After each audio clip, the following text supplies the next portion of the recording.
Hey, my name is Senator April Weaver, and I represent portions of Shelby, Bibb, and Chilton counties, and I'm proud to represent a part of Hoover. Like so many others around Alabama and the rest of the nation, I paused when news of the abduction and disappearance of Carlethia Russell was first reported, and I said a prayer for her safe return. The fact that such an incident could occur so close to home made it very disturbing and made an already disturbing event even more alarming. And just like so many others, I was outraged when it was discovered that the entire incident was an elaborately staged hoax. It wasted thousands of taxpayer dollars and hundreds of human resource hours within our local, state, and federal law enforcement community. Perhaps the biggest victims of Russell's hoax were the dozens of volunteers who selflessly donated their time in record-breaking heat to search for her. My outrage was compounded when she was charged only with local misdemeanor violations because no adequate state felony punishment to suit her actions was on the books. While we can't go back and undo the damage that was done, we can take solid and decisive steps to discourage similar hoax abductions from ever taking place again. That's why I'm sponsoring legislation that imposes prison time and mandatory restitution requirements for the full cost of resources expended by law enforcement agencies during a hoax abduction.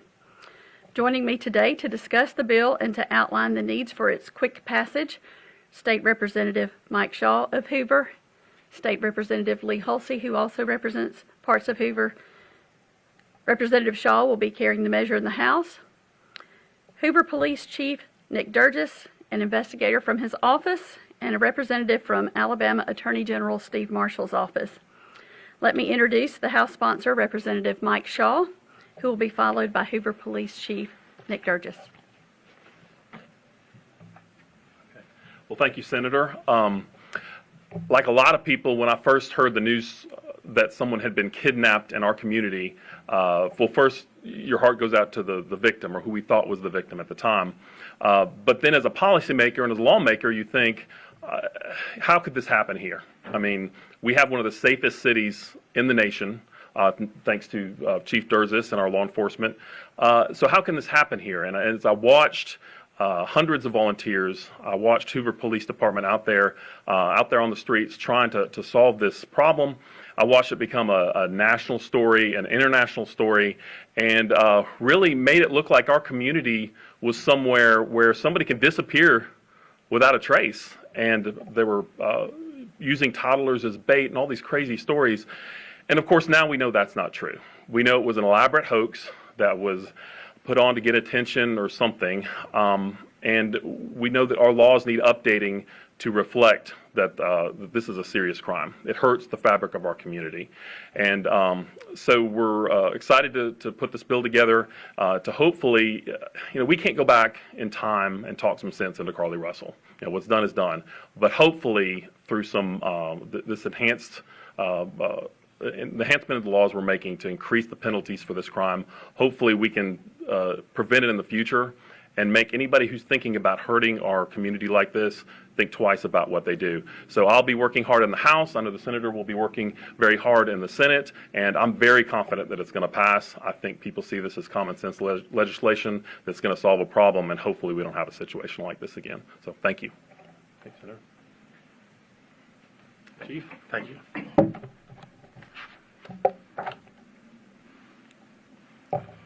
On July 28, 2023, I had a press conference announcing 2 misdemeanor charges against Carlee Russell.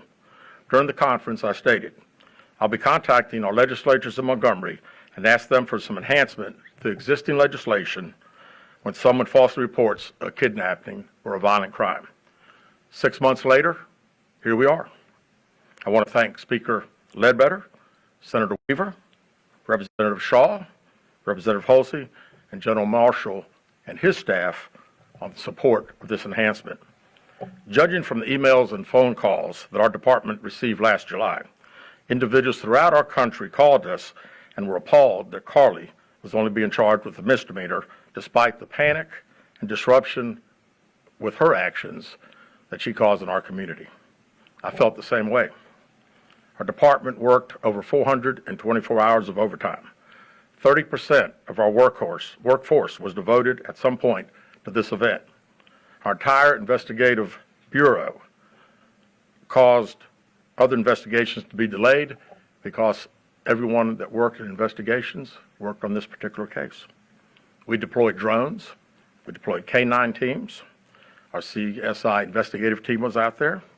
We drove untold amounts of miles, fuel expended, and the wear and tear unnecessarily placed on our city assets. Our 911 center was inundated with calls from concerned citizens, media, and individuals from around our country with concern and relaying several tips. The center had to call in additional personnel to help field the calls, preserve the recordings, and assist us in this investigation. During this event, they answered over 1,000 calls dealing with this particular event that certainly hampered the need for other emergency services. We want to thank those outside agencies who contributed to us: Bessemer Police, the Jefferson County Sheriff's Department, ALEA, the FBI, and the Secret Service. We deployed every available asset during the investigation for one reason: to bring Carly home safe. And that happened. Her disappearance was a hoax. Actions have consequences. This bill enhances those consequences. Thank you very much.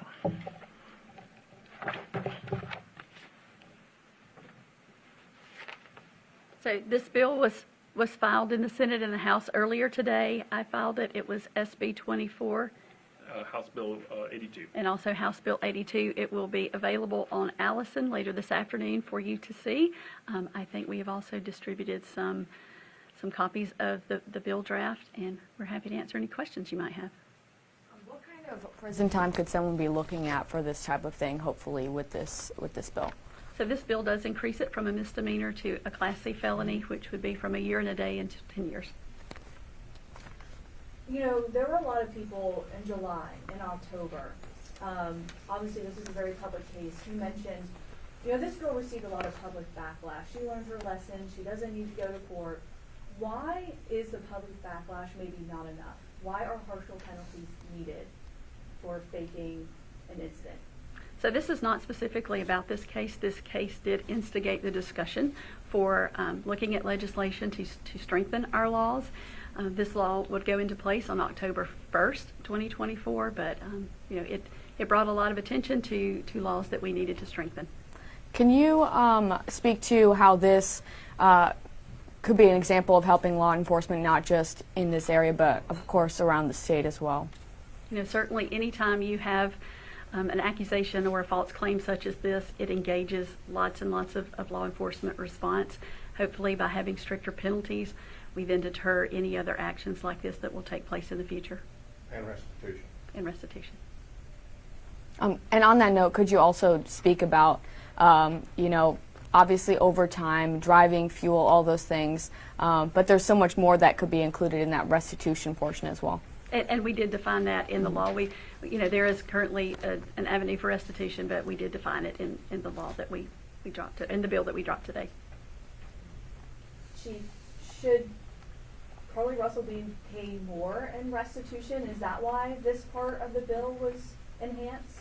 Well, I don't think so. I don't think this is about Carly Russell. I think this is about future cases. And as I stated, when you start talking about the overtime that we spent, about the wear and tear, you know, this was a 49-hour deal, and we probably in real money, way over $50,000 in those 49 hours that our city has spent. And I think, as the senator said, I think this is a bill that hopefully will try to deter from someone else doing it.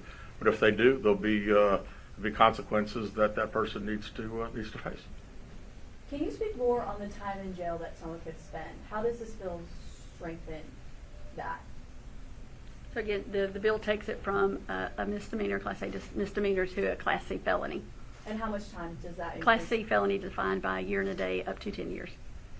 Senator Weaver, or maybe the chief could answer this. How often do real abductions take place, maybe in your police department or across the state?